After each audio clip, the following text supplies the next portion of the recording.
sistem dan dinamika demokrasi di Indonesia. Hakikat demokrasi. Demokrasi merupakan salah satu paham yang berkembang terutama di negara-negara dengan bentuk pemerintahan republik dan federal. Paham demokrasi memiliki berbagai bentuk disesuaikan dengan latar belakang, kondisi, dan kebutuhan suatu negara.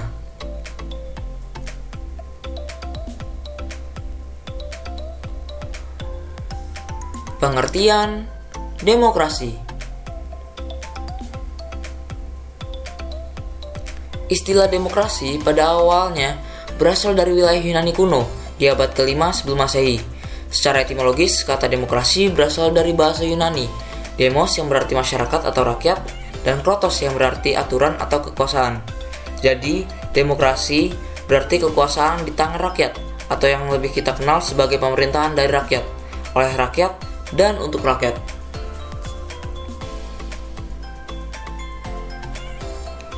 Ciri pokok berjalannya demokrasi di suatu negara adalah sebagai berikut. Yang pertama, pemerintah menjalankan kehendak dan kepentingan rakyat. Yang kedua,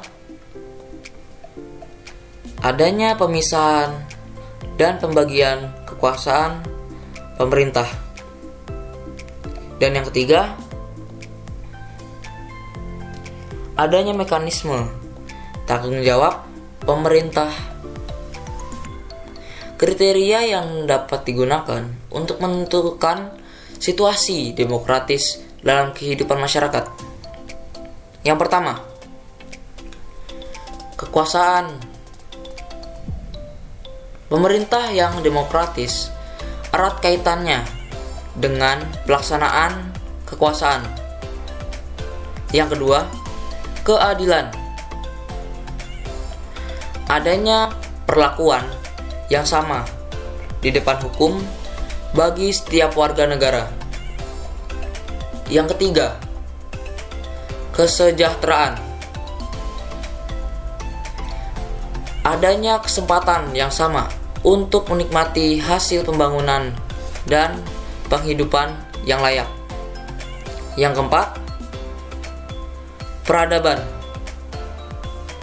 Adanya kesempatan pengembangan pendidikan, kreativitas, dan kebebasan dalam berkarya.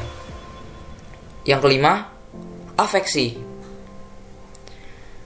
Adanya hubungan antara masyarakat dan wakil rakyat di lembaga perwakilan.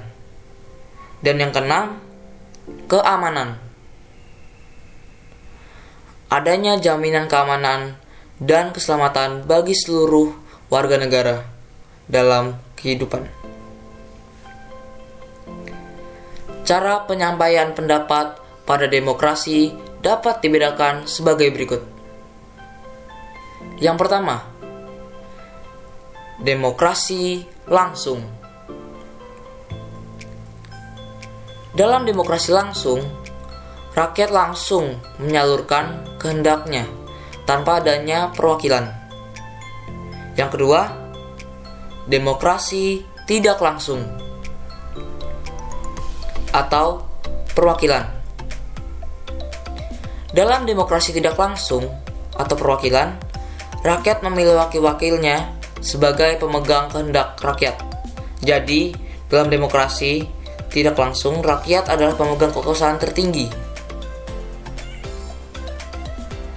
Dan yang ketiga, demokrasi perwakilan dengan sistem pengawasan langsung dari rakyat atau referendum. Pada demokrasi perwakilan dengan sistem pengawasan langsung dari rakyat, rakyat memilih wakilnya untuk duduk di dalam lembaga perwakilan rakyat, tetapi wakil rakyat dalam menjalankan tugasnya diawasi rakyat melalui referendum.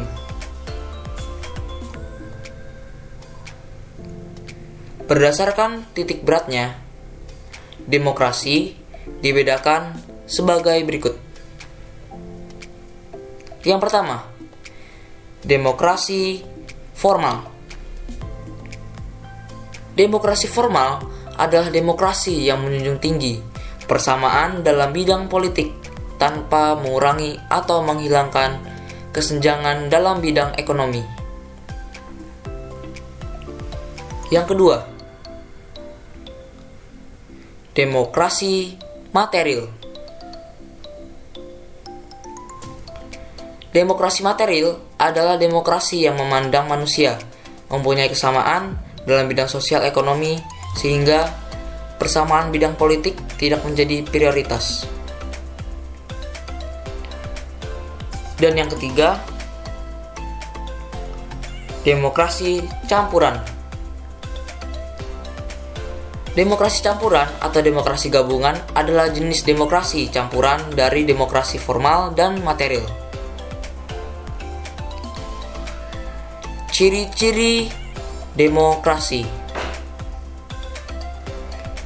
Ciri utama dari sistem demokrasi adalah tegaknya hukum di masyarakat atau law enforcement dan diakuinya hak asasi manusia atau HAM oleh setiap anggota masyarakat di suatu negara. Posisi rakyat dalam sistem demokrasi sederajat di hadapan hukum dan pemerintahan.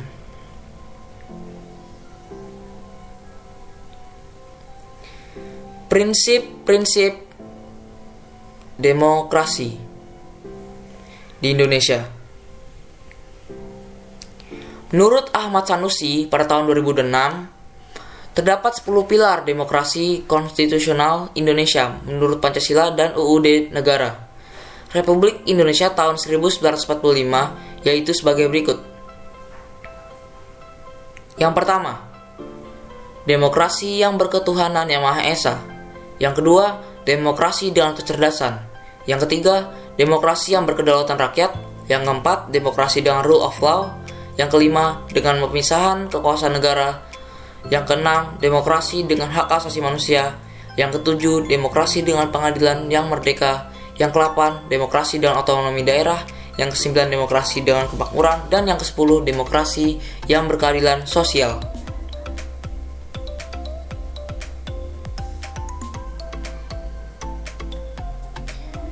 Pentingnya kehidupan yang demokratis.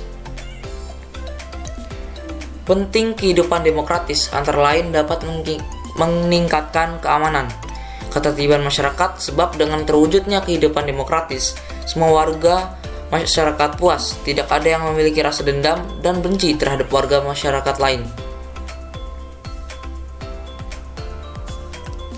Perilaku yang mendukung tegaknya nilai-nilai demokratis.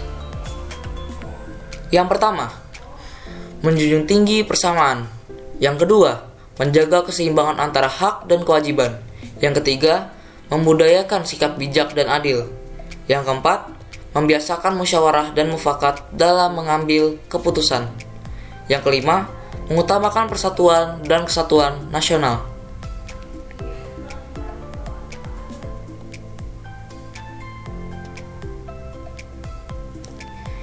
Periodisasi perkembangan demokrasi di Indonesia.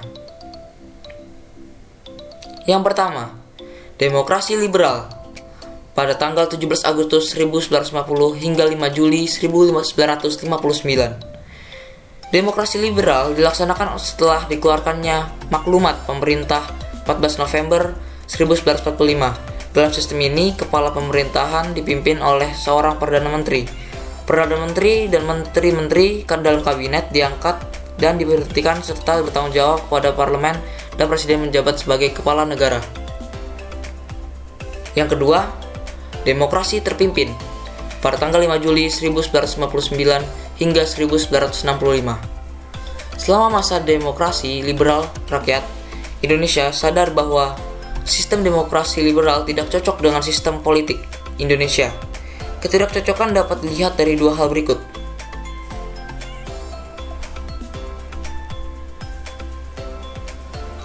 Yang pertama, sistem demokrasi liberal bertentangan dengan nilai dasar Pancasila, khususnya sila ketiga tentang persatuan Indonesia dan sila keempat tentang permusyawaratan yang dilandasi nilai hikmat kebijaksanaan.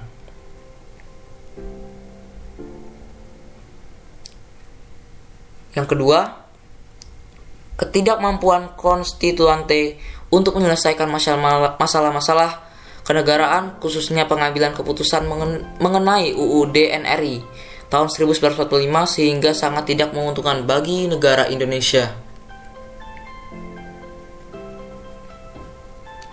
Sistem demokrasi terpimpin ditafsirkan Presiden Soekarno saat itu dengan mengatakan terpimpin artinya dipimpin oleh seorang pemimpin atau panglima besar revolusi, yaitu presiden.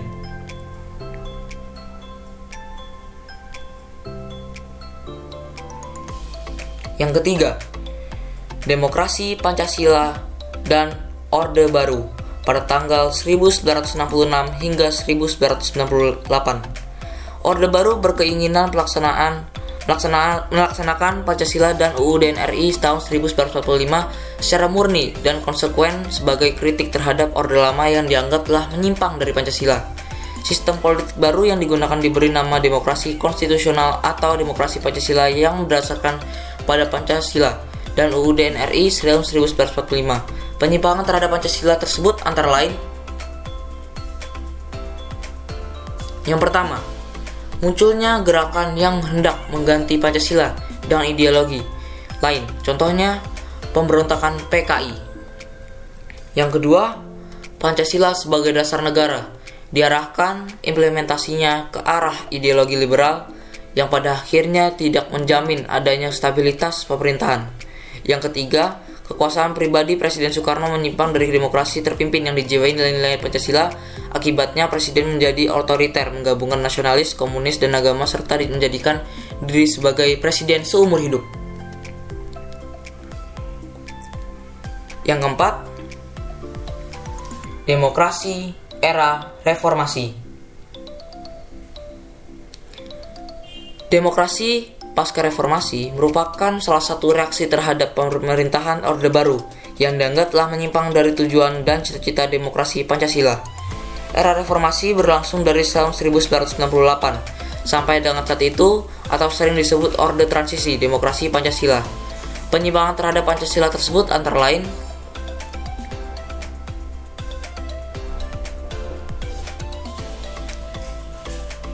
Presiden Soeharto sama otoriternya dengan Soekarno, sehingga tak ada perubahan substantif di antara kedua periode pemerintahan tersebut. Yang kedua, lembaga presiden menjadi pusat kekuasaan yang mengontrol lembaga lain pada pemerintahan. Yang ketiga, presiden memiliki kekuasaan yang hampir tak terbatas dan menjadikannya sebagai seorang diktator.